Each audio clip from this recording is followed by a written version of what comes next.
नमस्कार दोस्तों। आज एक विकट परिस्थिति में से मैं आपको एक हास्यास्पद घटना सुनाता हूँ। पिछले इतवार को करीब 640 किलोमीटर गाड़ी चलाकर 3:15 बजे मैं अपने घर में एंटर हुआ और करीब 3:45 बजे सोने जा सका। 6 बजे मेरे पिताजी का फ़ोन आता है। बोले कि भाई उठो, तुम्हारी मम्मी की तबीयत ख़राब है, उसे 200 बीपी हो गया था, मैंने उसे एक सॉर्बिट्रेट दे दी है, अब डॉक्टर को दिखाना है। मैंने कहा क्या? वो इतने आराम से बोल रहे थे। इधर मेरी सिस्टर को इल्हाम हुआ, विदेश में रहती है, कि मम्मी की तबीयत ख़राब है, तो उसने फ़ोन किया। जब उसने फ़ोन किया तो मम्मी से बोला नहीं जा रहा था। उसे शक हुआ कि कहीं फालेज न मार गई हो। उसने वीडियो कॉल किया तो उसने देखा कि मम्मी का सीधा गाल होठ लटका हुआ है, मुंह से लार निकल रही है, सीधा कंधा टेढ़ा है, और पैर के बारे में पूछा तो पैर भी बहुत मामूली से हिल रहा था। तो यहाँ पर ये स्पष्ट हो गया कि उनको फालेज मार रही, और पिताजी को पता ही नहीं चला। खैर, बेटा पहुँचा, बेटा उनको लेकर आया। इतने बीच में मैंने फ़ोन लगाए। फ़ोन लगाने के बाद एक हमारे परिवार की अच्छी मित्र हैं डॉक्टर साहिबा, उनसे बातचीत हुई तो उन्होंने कहा कि यहीं पर एक न्यूरो सर्जन है JNMC के, उनको ही उनके घर पर दिखा लेते हैं। उन्होंने कहा ठीक है भाई, सीनियर डॉक्टर है और सीनियर डॉक्टर न्यूरो साइंसेस के डॉक्टर को दिखाने में कोई हर्ज नहीं। हमने दिखाया, वहाँ से कुछ सेटिस्फेक्शन नहीं मिला। फिर हमने एक रामघाट रोड पर 2-3 बड़े बड़े नामचीन डॉक्टर हैं, उनको दिखाया। MRI करा, ये करा, वो करा, सुबह से लेकर शाम तक खूब पिद्दी निकली। हल कुछ नहीं निकला, भटुआ खाली हो गया। शाम को माताजी को बीपी बढ़ना शुरू हुआ। 160 होते ही मैंने उनको उनकी रेगुलर डोज कार्डिस 5 mg दे दी। 165 होते ही मैंने उनके सर पर बर्फ़ रख दी और पैरों में गर्म पानी रख दिया और बर्फ़ से सिकाई करता रहा। 170 होने पर मैंने उनको नींबू दे दिया, अखरोट दे दिया। अब तक मैं सारे खटकर्म करता रहा था और ये सारे कर्म सफल होते थे। अखरोट खिलाने से, नींबू पिलाने से, सर पर बर्फ़ रखने से, गर्म पानी में पैर देने से हमेशा इन लोगों का बीपी कम होता रहा था। लेकिन आज सब बेकार हो गया। फिर 180 होने पर मेरा सब्र का बांध टूटा। मैंने सॉर्बिट्रेट खोलकर मम्मी के पास रख ली। मैं फिर भी कोशिश करता रहा कि न दूं, क्योंकि उसके काफ़ी साइड इफ़ेक्ट्स होते हैं। और मैंने फिर और कुछ भी कर्म करने की कोशिश की, जैसे उनके पैरों में मालिश की, उनके टैपिंग करना शुरू किया, हथेली से लेके बगल तक टैपिंग शुरू की, लेकिन कोई फ़ायदा नहीं हुआ और 190 बीपी पहुंच गया। अब मैं डॉक्टरों को मनी मन गाली दे रहा था और यहाँ पर मैंने फटाफट सॉर्बिट्रेट इनको दे डाली। अब मैंने निश्चय किया कि मुझे इनको हर हालत में सुबह मेडिकल ले ही जाना है। सुबह मैंने डॉक्टर साहब से दोबारा बात की और उनको मेडिकल ले गया। इमरजेंसी में लेके गया, उन्होंने उनको भर्ती किया। भर्ती करने के बाद में उन्होंने इमरजेंसी के एक ऊपर ही एक और वार्ड है, वहाँ पर उन्हें शिफ्ट कर दिया। और अब यहाँ से मेरी कवायद शुरू हुई। कभी ब्लड टेस्ट करा, तो कभी शुगर टेस्ट करा, तो कभी अच्छा, ये डॉक्टर्स ना कभी एक बार में नहीं लिखते। वो मरीज को थकाने के लिए ये उनका प्रयास होता है कि यहाँ से थके और मरीज़ भागे, वो कम से कम यहाँ आए।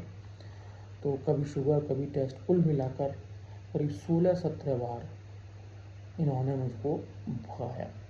हर बार 2 मंजिल सीढ़ियाँ चढ़कर, कभी लिफ्ट में, कोई बीमार तो कभी कोई स्ट्रेचर, तो कभी कोई व्हील चेयर का व्यक्ति। इतने सारे थे कि मैं सोचता छोड़ो, मैं अपने आप ही चला जाऊँ।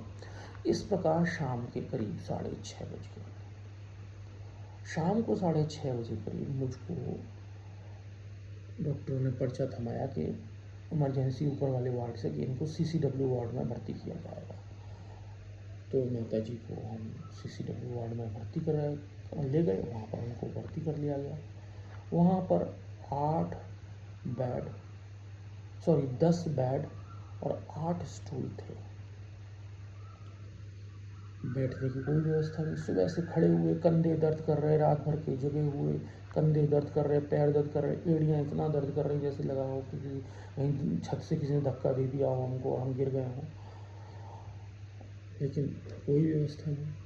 8-10 मिनट तो हमने धैर्य रखा। उसके बाद एक हैंडसम से डॉक्टर से हमने पूछा, डॉक्टर साहब हमें कोई स्टूल दिलवा दीजिए। तो इतना उसने बड़ा ही हैंडसम उत्तर दिया कि आप जमीन पर बैठ जाइए। गुस्सा तो बहुत आया। मैंने कहा बेटा अगर मैं यहाँ ना होता तो आज तुझे यहीं लिटा देता। पर मैं शांत मन से चुपचाप अपनी माँ की तरफ देख कर चुप हो गया। मैंने कहा भैया यही डॉक्टर है, इसने कुछ गड़बड़ कर दी तो वैसे ही बैंड बज जानी है। चलो साहब, किसी तरह हमने अपने आप को अपनी माता जी के बेड पर टिकाया और उस 8 कमरे के बेड में 10 कमरे के बेड में 8 स्टूलों पर करीब 12 लोग बैठे थे। ये बात है रात के 9:15 बज गए। कोई स्टूल नहीं, कुछ नहीं। अब हमने इधर उधर देखा। हिंदुस्तान में गतिविधियाँ शाम को बढ़ती हैं और जल्दी रात को यानी 9-10 बजे करीब शांत होने लगते हैं। तो जो फैमिली के लोग थे, महिलाएं थीं, शादीशुदा लोग थे, वो धीरे धीरे जाने लगे। अब 10 बेड, 8 स्टूल और 10 लोग रह गए, 2 लोग चले गए। अब हमने अपने पड़ोस वाले से कहा कि भैया हमें बैठा लो। उसने हमें दया करके हमें बैठा लिया। बैठे तभी और 2-3 लोग वहाँ से चले गए। अब 8 स्टूल और 8 लोग, हम भी स्टूल पर बैठे थे। अब हमने अपना एक स्टूल बड़ी तेजी से, इतना स्टूल के प्रति प्रेम और आकर्षण हो गया कि ये नहीं देखा, अंधा होके स्टूल पर झपट्टा मारा। ये नहीं देखा कि स्टूल छोटा है, परेशान करेगा, थोड़ा बड़ा वाला ले लें। जो जैसा हमें मिल गया वैसा ही पकड़ लिया और उठा के उस पर बैठ गए। अब किस्मत को तो चक्कर कटाना था। इतनी ही देर में 5 मिनट ही बीते थे कि एक नर्स आके बोली, भाई आपकी मम्मी की ये पर्ची है, इनकी सुबह ब्लड टेस्ट हुई थी, उसकी रिपोर्ट ले आओ। मैंने अपना सर खुजाया। कभी मम्मी को देखता, कभी पर्ची को देखता, कभी स्टूल को देखता। पहले 5 मिनट तो मुझे स्टूल से इतना प्रेम रहा कि मैं मम्मी को देखना भूल गया। 6 मिनट में मुझे इल्हाम हुआ कि भाई स्टूल से ज़्यादा ज़रूरत है तुम्हें तुम्हारी माँ की। मैंने स्टूल को त्यागा और चुपचाप से स्टूल को मम्मी के बिस्तर के नीचे छुपाया और वो ब्लड रिपोर्ट लेने गया। ब्लड रिपोर्ट लेके लौटा तो स्टूल वहाँ से गायब। उस पर एक और व्यक्ति बैठा हुआ था। एक महिला के पास 2 लोग आ गए थे। अब हमने फिर से अपने आप को अपनी मम्मी के बिस्तर पर टिका दिया। तभी एक देवदूत बनकर एक पुलिस वर्दीधारी यूनिवर्सिटी का गार्ड आया। बोला, 1 मरीज, 1 तीमारदार, चलिए बाकी बाहर। मैंने कहा भाई ये तो बहुत बड़ा देवदूत है, इसके तो हाथ चूम लेने चाहिए। ये सोचा, किया नहीं। उसके आदेश पर धीरे धीरे लोग निकलने लगे। हमें बड़ा गुस्सा आ रहा था कि इतना धीरे क्यों निकल रहे हैं, जल्दी जल्दी जाएं। लेकिन जो होना होता है वही होता है। तो धीरे धीरे करके करीब 10 मिनट में 8 स्टूल और 8 आदमी, यानी हमको एक स्टूल मिल गया। अभी क्या हुआ कि एक नर्स आई, बोली कि मम्मी को आपकी शुगर बढ़ रही है, ये मीसो नाम की एक दवा आएगी, ये लेके आओ। अरे बाप रे बाप, जैसे तैसे स्टूल मिला है, अभी फिर स्टूल छिनवाएगी। कभी स्टूल को देखें, कभी मीसो को देखें, कभी नर्स को देखें, कभी मम्मी को देखें, बार बार स्टूल को ही देखते हैं। अंततोगत्वा 8-10 मिनट बाद हिम्मत जुटाकर मीसो लेने गए।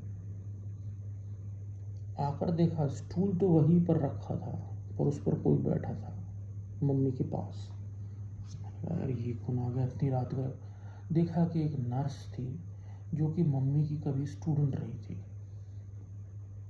वो कुछ फल लाई थी, बातें कर रही थी। भले ही मम्मी की बातों से समझ में आ रही या नहीं आ रही थी, पर बातें कर रही थी। उसने बैठकर उस पर स्टूल पर ही बैठकर उसने मम्मी को फल खिलाए, पानी पिलाया और स्टूल से नहीं हिली। फिर किसी तरह मैंने उसको नमस्ते किया। अब तक रात के 12:15 बज चुके थे। जैसे तैसे मुझे स्टूल मिला और मैंने स्टूल पर बैठकर लंबी सांसें ली और मुझे मालूम नहीं मैं कब सो गया। सुबह जब उठा तो 7:15 बज चुके थे। धन्यवाद।